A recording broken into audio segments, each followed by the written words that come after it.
Hey there, just a quick announcement before we begin. If you didn't know, I host another podcast called Let's Talk About True Crime. On that podcast, I discuss something that's new and trending in the true crime world each month. Every episode features a special guest who joins me for a fun and informative discussion about all things true crime. On my last episode, I interviewed Aaron from a little true crime podcast you may have heard of called The Generation Y. Of course you've heard of it. It's huge.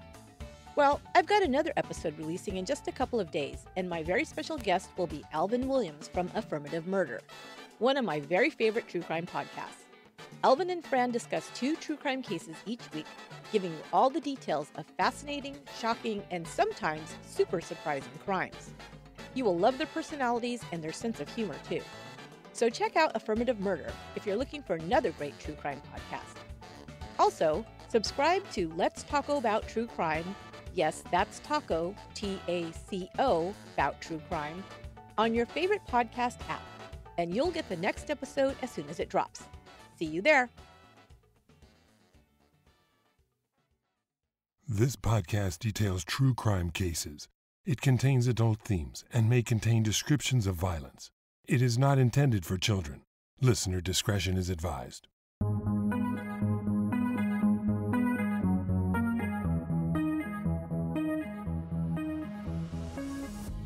Thank you for joining me for today's episode of Once Upon a Crime. We're beginning a brand new series for February, and the first series of 2020. Welcome back to the show. The bond between parent and child is one of the strongest and most important relationships we may have in our lives. Children rely on their parents for their very survival in the first few years, as well as love, attention, and guidance. Parents, in turn, may feel the greatest sense of love and fulfillment when they add a child to their family. But sometimes, a parent-child relationship goes wrong. Perhaps the parent expects too much of their child, or maybe the child feels neglected, or the parent feels taken advantage of. There are many reasons a relationship between parent and child can become rocky. But in some extreme cases, the relationship between a child and their parents can become so fractured, it turns downright deadly. In this series, I'll share stories of kids who commit parricide, murdering one or both parents. What caused these kids to become murderous? Was it abuse? Did they snap from too much pressure? Or were they simply bad seeds? Problem children that just took it too far. I'll give you all the details so you can decide. First up, a baby girl is adopted to fulfill the hopes and dreams of one couple who are desperate to have a child. But an unstable home life early on leads her to rebel in her teen years, and then commit the ultimate rejection of her parents' love when she enlists another teen to eliminate them. This is the story of Marlene Olive.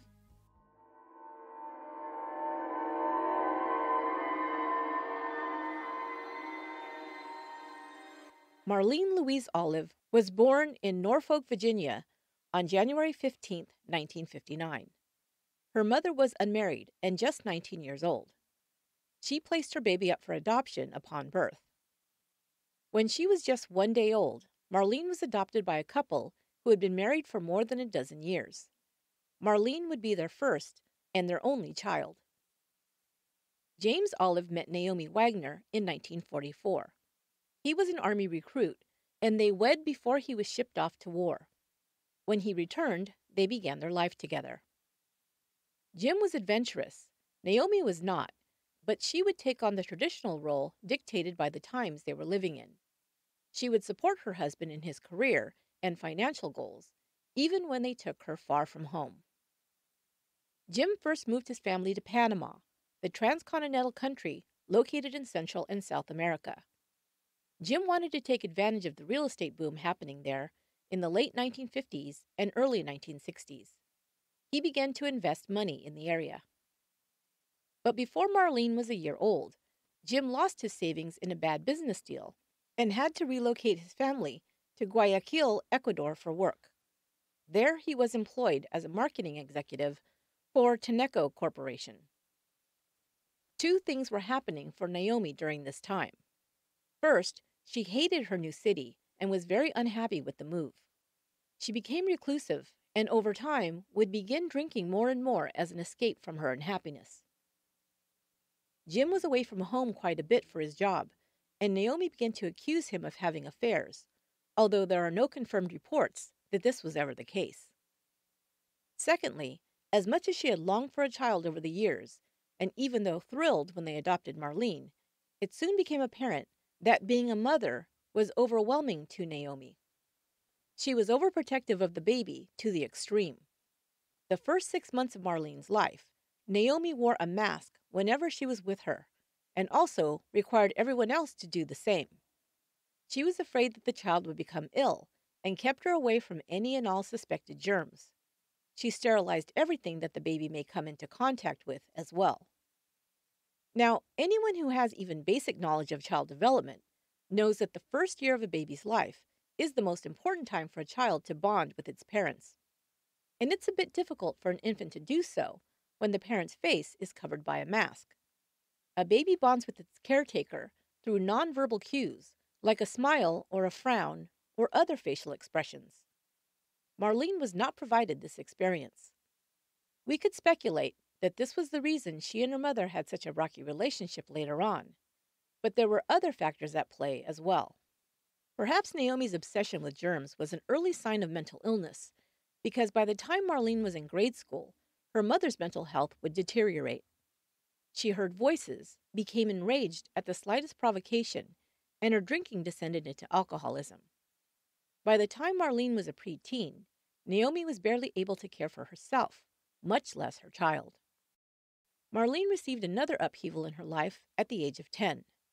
A curious child, she would sometimes play in her father's home office, and while doing so, would look through his files and documents. One day, she discovered her adoption papers in a file. She questioned her father, asking what adoption meant.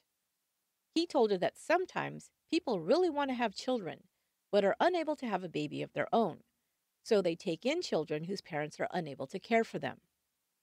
Once Marlene understood that her father was telling her she was not their biological child, she was devastated. Marlene spent a lot of time alone as a child. Her mother was unavailable. She slept a lot during the day due to her drinking. Even when her mother was awake, Marlene tried not to disturb her, as she didn't know what kind of mood she'd be in on any given day. Her father worked long hours, and when he was home, had his hands full taking care of his wife, preparing meals, and seeing that Marlene was looked after.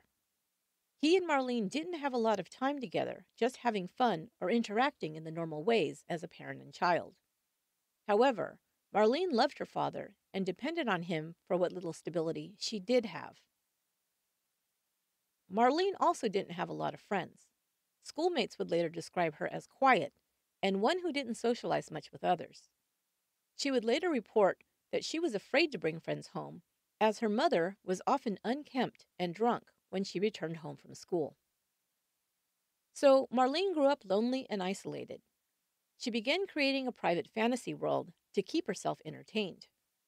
She conjured up make-believe friends and pretended to be different people and characters in her play acting. In 1965, when Marlene was 8 years old, the family was uprooted again due to Jim Olive's job. This time they moved to the U.S., living in Colorado and then New Mexico, each for just a short period of time. Then, a couple of years later, Jim was laid off from Tenneco and began a new job with Gulf Oil. He was now transferred back to Ecuador. Naomi continued to decline, mentally and emotionally. She became obsessed with one thing and then another. One time, after Marlene brought home a goldfish she won at a fair, Naomi became obsessed with collecting fish. She placed several fish tanks around her home and would spend hours just staring into the water, watching her fish swim around. Marlene began to express her anger towards her mother more frequently now. In the 6th grade, during a discussion in class about families, Marlene shared that she hated her mother. She went on to say that Naomi was not her, quote, real mother anyway, unquote. It seems Marlene now began longing for a different mother altogether. She asked her father to help her locate her biological mother. Jim tried to appease his daughter by telling her that he would share what information he had, but only when Marlene reached the age of 21. All of the moving around from place to place took a toll on both Naomi and Marlene. In 1973, Jim's job ended with Gulf Oil, and the family returned to the U.S. This time, Jim started his own business as a small business consultant. They purchased a home in San Rafael, California, located in Marin County, north of San Francisco. The move to California occurred just at the time Marlene was reaching her teen years. She began 8th grade in her new city, and the transition was difficult for her. Dealing with a mentally ill mother, a father who worked long hours, and having no friends, Marlene became anxious and her health suffered. She was diagnosed with a stomach ulcer and was prescribed pain pills for this condition. Now, introduced to drugs, which helped her be more at ease and brought her out of her shell, Marlene became dependent on them. She began self-medicating for her emotional issues, and before long was deep into the high school drug scene. In Ecuador, Marlene had lived in a more sheltered and conservative environment. Now living in the San Francisco Bay Area in the 1970s, she was exposed to sex, drugs, and rock and roll, and she embraced all of it. She started out abusing all types of prescription pills and moved on to substances like cocaine and LSD. She made a few friends who liked to hang out on the front lawn of the school, listen to music, get high, and try to impress one another with talk of their various exploits, some real, some imagined. Marlene took on a more dramatic persona when she began immersing herself in glam rock music, following musicians and bands like the New York Dolls and David Bowie. She copied their style of wearing over-the-top makeup, clothes, and outrageous hairstyles. She also began talking about her interest in witchcraft and told friends she had joined Anton LaVey's Church of Satan in San Francisco. Part of her new persona involved sexual acting out, and she got a reputation at her high school as being promiscuous. Whether she was actually engaging in sex with multiple partners is unclear, but she took her new rep even further by bragging to friends that she had taken part in a pornographic movie. While some of these brags may have been exaggerated or fabricated completely, there was one thing Marlene had immersed herself in, and that was theft. Besides shoplifting from the nearby Northridge Mall, she was also stealing cash and credit cards from her parents. Her chronic shoplifting led to her first arrest when she was in the 9th grade. By now, she and her mother Naomi were engaging in heated screaming matches with each other. Naomi, unable to handle parenting even under normal circumstances, found herself at her wit's end with an angry, rebellious teenage daughter. Marlene bucked all of the rules her parents set for her, coming and going when she pleased, neglecting her studies, and shirking her responsibilities at home. Some of her behaviors seemed designed to specifically antagonize her mother, such as dressing provocatively and sneaking out to meet boys. When Marlene laughed at her mother's prudish ways, Naomi angrily called her a whore and said that she had probably taken after her birth mother, who she called a prostitute. Then Naomi did something shocking. In front of her daughter, she stripped off all of her clothes, gyrated her hips, grabbed her crotch, and told Marlene that she was showing her what her birth mother was like. Marlene, of course, hated Naomi even more for ridiculing her bio mom. Naomi's attempts to scare her daughter straight backfired big time, and Marlene began to act out even more than before. While she still cared for her dad, Marlene didn't care for his rules or the fact that he wasn't around to pay attention to her. She was also resentful that he always seemed to take her mother's side. Even worse, she suspected Jim of reporting some of her friend's drug activities to the authorities. The relationship between Marlene Olive and her parents had already been greatly fractured. It would shatter altogether soon after Marlene met Charles Riley.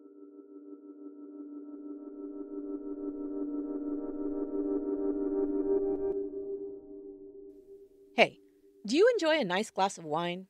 Well, I do, but I find when I go to my local wine store, there are so many choices I get overwhelmed. I'm afraid I'm going to waste money on a bottle of wine I'm not crazy about, so I end up getting the same old wines over and over, which can get a little boring. First Leaf has figured out how to help me find and try wines I'll love. Check this out. I took First Leaf's fun and easy online quiz to assess my exact wine drinking preferences, from sweetness to types of wine I've previously enjoyed, and even to find out just how adventurous, or not, a wine drinker I am. Then, First Leaf curates an introductory 6-pack of wine based on my answers and ships them to me for just $29.95.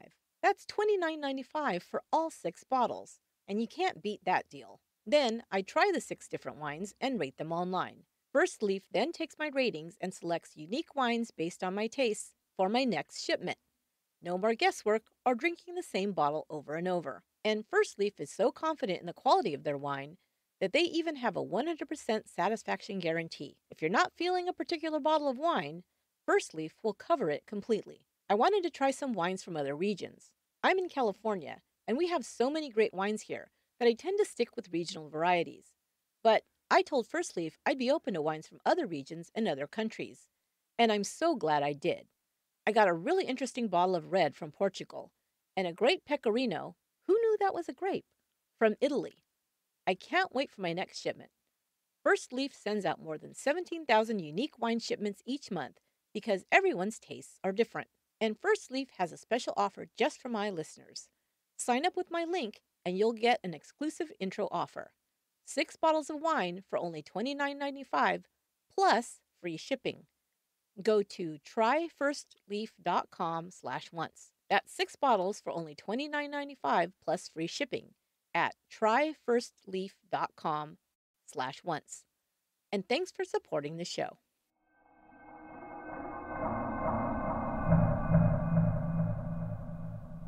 Marlene Olive was 15 years old when she met 19-year-old Charles David Riley in 1974. Chuck, as he was called by some, had dropped out of high school a couple of years earlier. Most who knew him thought of him as a good kid. After dropping out, he worked a series of entry-level jobs, including delivering pizzas and working in a factory. His parents, Joanne and Oscar, were hardworking and respectable people. Joanne worked as a nurse's aide, and Oscar managed a grocery store bakery. Chuck was the oldest of their 3 children. His younger siblings were Carrie and Michelle. Those who knew Chuck described him as gentle, polite, and somewhat shy. He was not popular, but did have friends, although some kids bullied him for his weight. He had always been a chubby kid, and by the time he reached the age of 15, he weighed close to 300 pounds. Some of the crueler kids called him Fat Man or Boulder, while his friends gave him the more friendly nickname of Rocco. While now already over the age of 18 and a dropout, Chuck still hung out around Terra Linda High School. He was known as the guy who you could buy weed from and maybe a couple of pills. His drug dealing was pretty low-level stuff. Chuck had never even been arrested for anything and didn't have any kind of criminal record. At least, not yet. But then he met Marlene. At first glance, he would seem an unlikely romantic interest for fast-living, tough-talking Marlene. But their meeting was a strange kind of kismet. Chuck was hanging out in front of the high school, most likely selling some weed, on the same day that Marlene first dropped acid. She was tripping out on the front lawn of the school, and some of the other kids thought it was hilarious when she started to have a bad trip. Chuck saw the slender, dark-haired girl and thought he recognized a kindred spirit under all that black clothing. He came to her rescue, sitting with her and talking gently until she came down from the drugs. Marlene was grateful to him, and they began to hang out together. Besides the fact that he was kind to her, Marlene saw other positives in hanging out with Chuck. First of all, he always had drugs and shared them with her for free. Secondly, Chuck was gaga over her, and she knew it. This was something she had not experienced before, and it felt good to get showered with so much attention. He also had his own car and could drive her around to help her escape her problematic home life. Chuck never had a girlfriend before, and he fell head over heels for Marlene. The relationship soon became sexual, and that totally sealed the deal for Chuck, who himself was sexually innocent before meeting Marlene. He now fell desperately in love. But the relationship was volatile, mostly because Marlene was constantly demanding more from her boyfriend. Having formerly perceived herself as unloved, Marlene now put Chuck to the test to prove his love. She expected him to be around at a moment's notice to rescue her from what she described as her horrible parents. She demanded favors and gifts from him, and when he told her he was unable to give her something she wanted, she set out to make him jealous by coming on to other guys or talking about past boyfriends and sexual encounters. Chuck tried to become whatever Marlene wanted. He lost weight and gave in to all her demands. His friends began to notice a change in him. He became withdrawn, and they rarely saw him. His whole world became Marlene. Marlene told him that she was educated in the dark arts and could put him under a, quote, witch's spell, unquote. She said she could hypnotize him and make him do whatever she asked. Chuck believed her. He was under her power almost all the time, mostly because he wanted to keep their relationship going. Marlene liked to role play with her boyfriend. Like she'd done as a little girl, she began acting out her internal fantasy world. But now, her fantasies included sex, violence, and criminal activity. She brought Chuck along into the highly sexualized, dark fantasy world she created. Some of their sexual role play included Marlene humiliating Chuck. She knew she had a powerful hold over him as long as she continued to have sex with him. She began to feel more powerful in the relationship, and the sex became more bizarre. In one instance, Marlene even urinated on Chuck in front of her friends in a display of dominance. She and Chuck also became criminal accomplices. Chuck now joined Marlene on her shoplifting expeditions. In early 1975, Chuck and Marlene were caught with over $6,000 in merchandise stolen from the Northridge Mall, mostly women's clothing and accessories.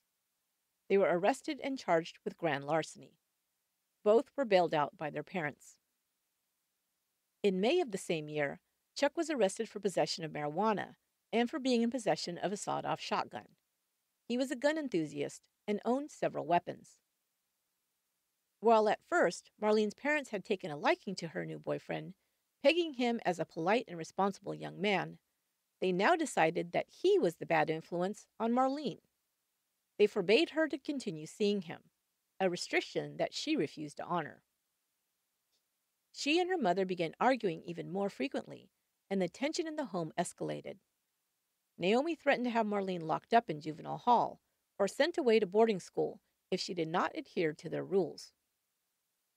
Chuck, forbidden from seeing Marlene, was miserable. When Marlene had simply threatened to break up with him in the past, he had become so depressed he attempted suicide. Desperate to be with Marlene, he ignored her parents' admonitions, and he went to her home attempting to see her. Jim Olive met him at the door and threatened to kill him if he ever tried to see his daughter again.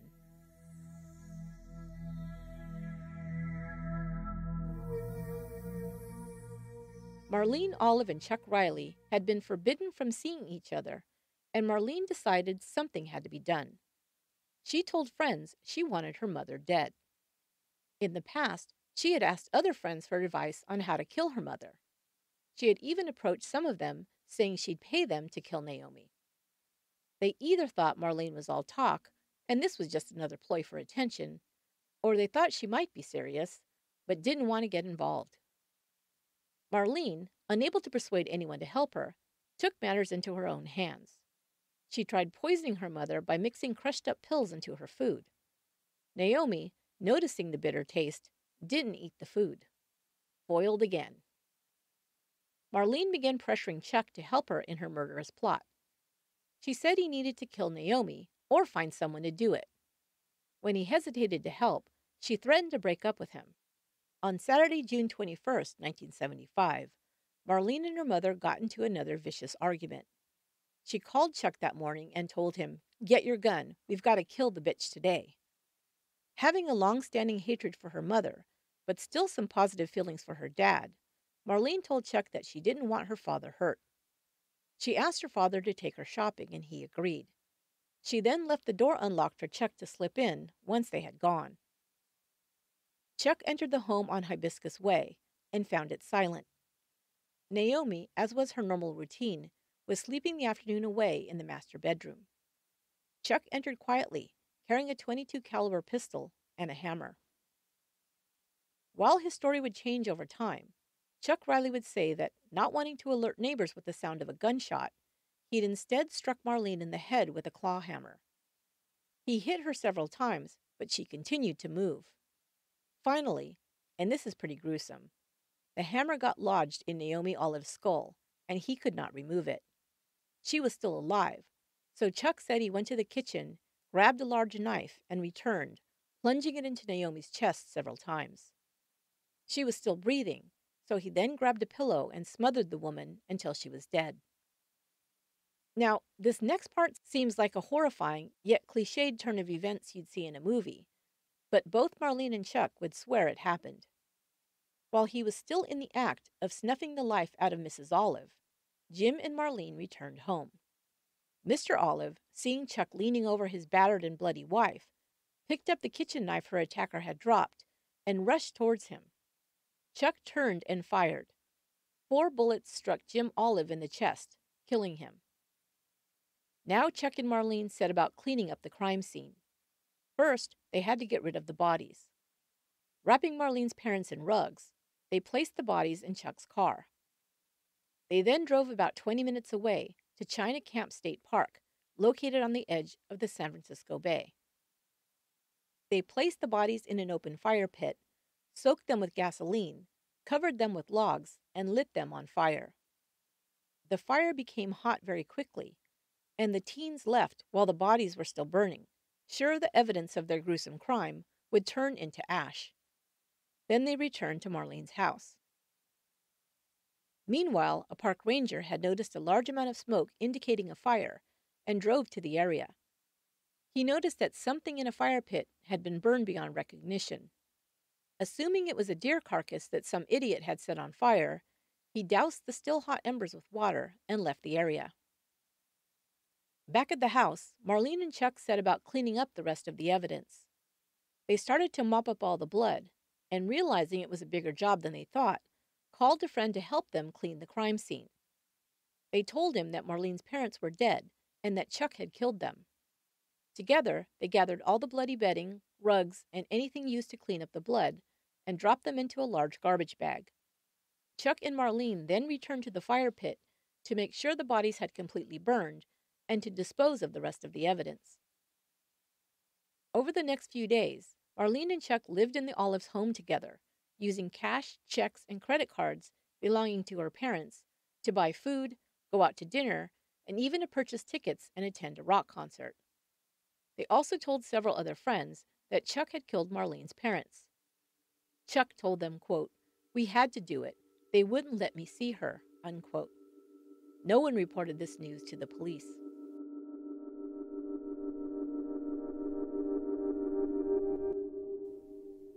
Chuck and Marlene talked about their plans for the future.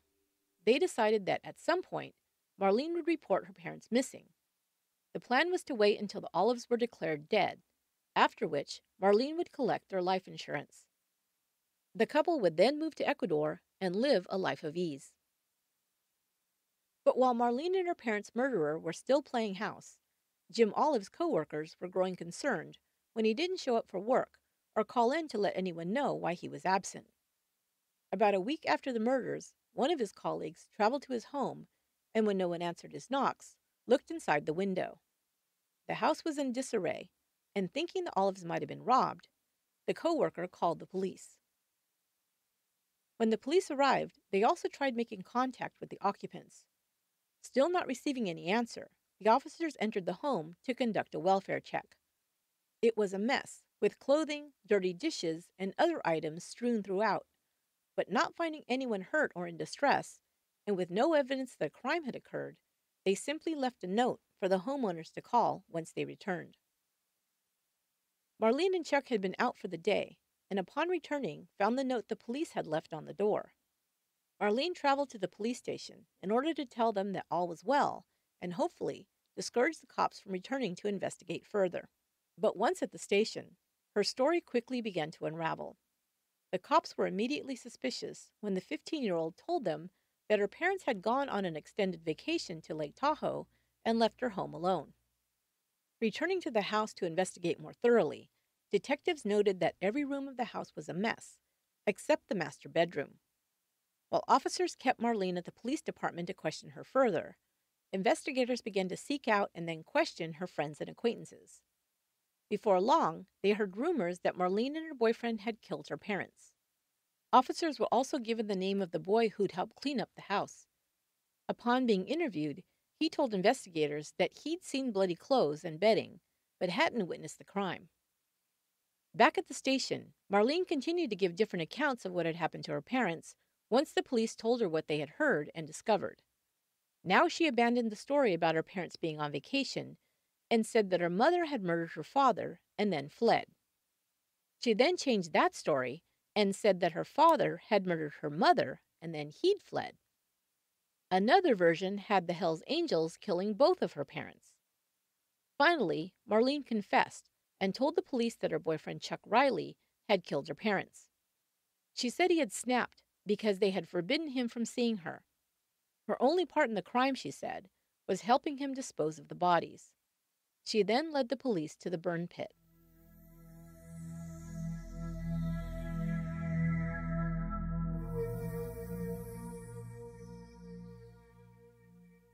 Chuck Riley was picked up for suspicion of murder. Upon being questioned by police, he quickly confessed. He admitted that he had killed the Olives, but only at Marlene's direction. She'd been planning the murder of her mother for some time, he explained. Marlene would claim that she was afraid of Chuck Riley and had only helped him out of fear.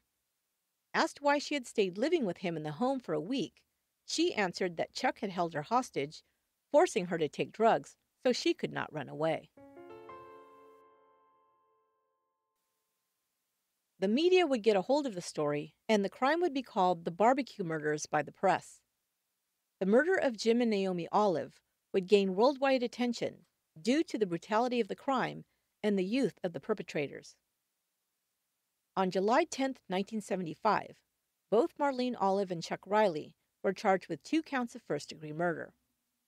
Marlene was represented by a young attorney named Peter Mitchell, who had previously represented her on a shoplifting charge. His first task was to convince the court to have Marlene tried in juvenile court and not as an adult. He argued that Marlene was a heavy drug user and was known to live in a fantasy world. She talked about a lot of fantastical things, he said, including killing her parents. However, she had not been serious. It was only Chuck Riley who took it seriously and carried out the crime, her defense claimed. Marlene, Mitchell told the judge, therefore could not be held responsible for the murders. In September, the judge made his ruling. Marlene Olive would be tried in juvenile court. If convicted of the murders, she would be sent to a California Youth Authority facility and would be released no later than her 21st birthday. Charles Chuck Riley would have no such luck. Having committed a brutal double murder at the age of 20, he was tried in adult court in October of 1975. The biggest strike against him was that his confession, with all the gruesome details spelled out, had been tape recorded and was now played for the jury. His defense told the jury that Riley had been manipulated by Marlene. They described how Marlene had literally hypnotized the gullible and love-struck teen. Attempting to show how susceptible to hypnosis Chuck Riley was, he was placed under hypnosis to testify to the true details of the murder. Riley now said that Marlene had attacked her mother before leaving the house that morning. He said when he arrived, Naomi was already dying a slow and agonizing death after being repeatedly bludgeoned with a claw hammer by her daughter. Yes, he had stabbed and suffocated Mrs. Olive, he admitted, but only to end her suffering. As for Jim Olive, Riley said shooting him had been in self-defense. Mr. Olive had threatened to kill him. The story was a tough sell for the jury, especially after the prosecution brought in an expert witness in the field of hypnosis. The expert testified that while Riley was sharing this alternate version of events under hypnosis, he spoke in the past tense. When a person is placed under hypnosis, they are reliving the events, he explained, so they speak in the present tense. This, in his opinion, proved that Riley had faked being under hypnosis while testifying. Chuck Riley was found guilty of first-degree murder and sentenced to death. He was sent to San Quentin's death row in 1976.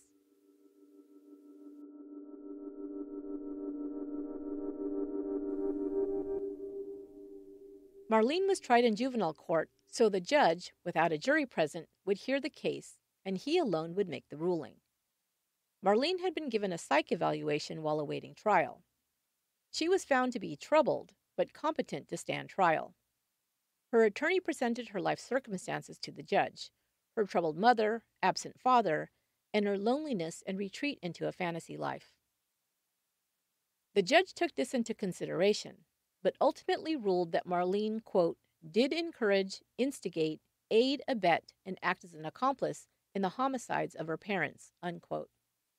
He said that the evidence presented proved that Chuck Riley had killed Jim Olive, but conceded that, quote, who actually killed the mother will never know, unquote. He sentenced Marlene to serve the maximum time allowed by the juvenile court.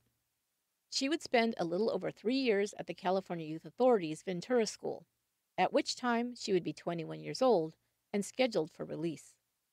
Marlene was required to attend school and complete her high school education during her time at the youth facility.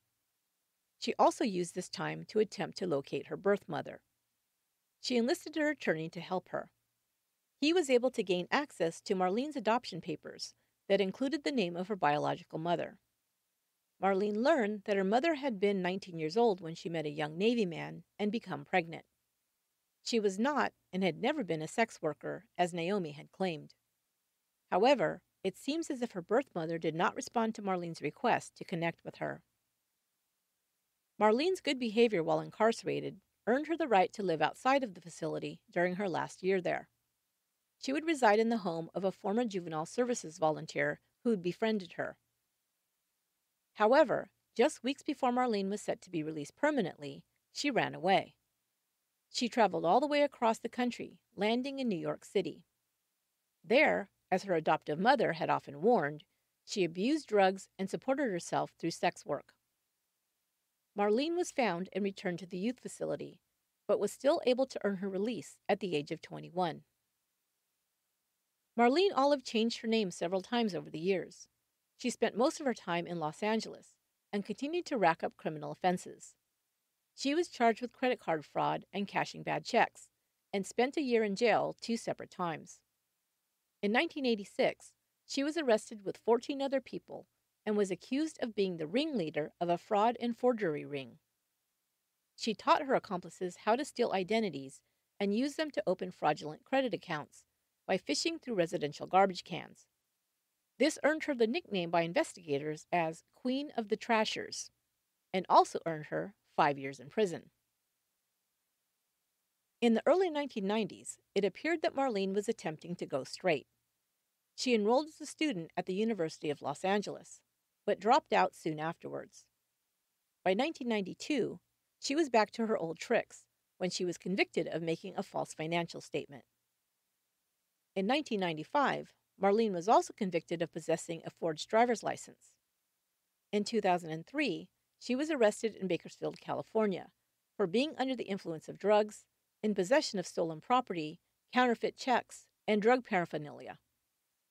Investigators said that they had, quote, rarely come across a street-level forger believed to be as prolific or skilled as Olive, unquote.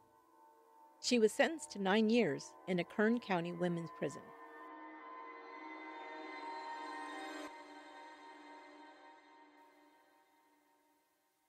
Chuck Riley only sat on death row for 2 years.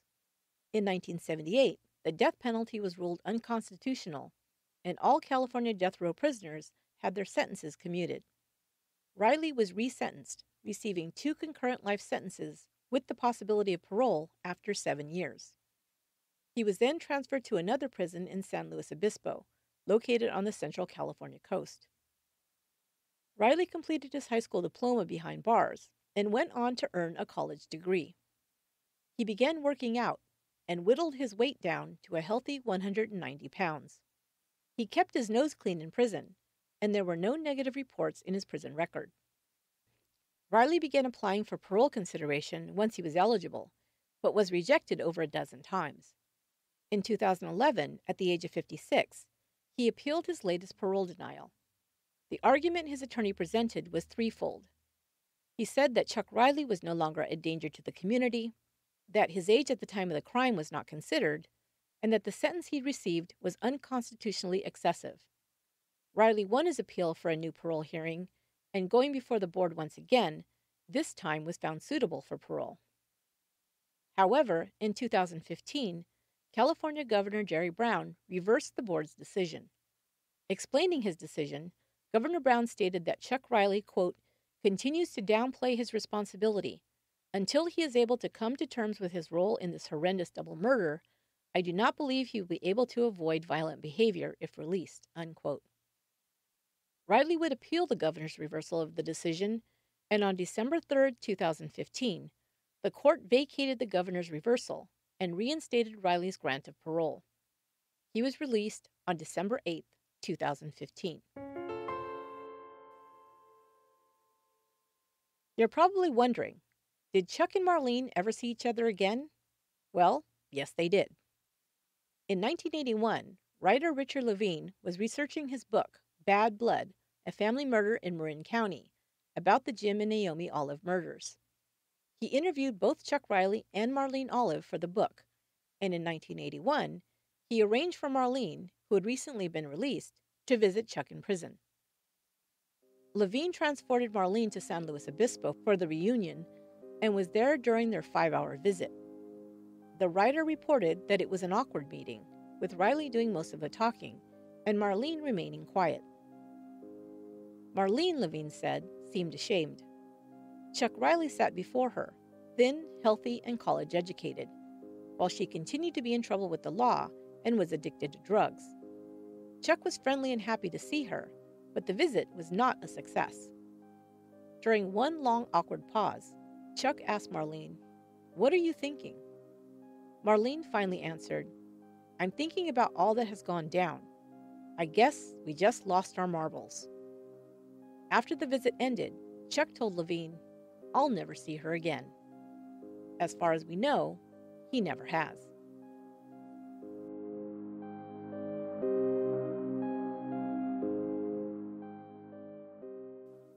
So was Marlene Olive born a bad seed, or was she made that way? I think her development was fundamentally flawed in her infancy when everyone was required to wear a mask to interact with her. This gave Marlene no chance to form close emotional bonds with her caregivers during those most crucial first years.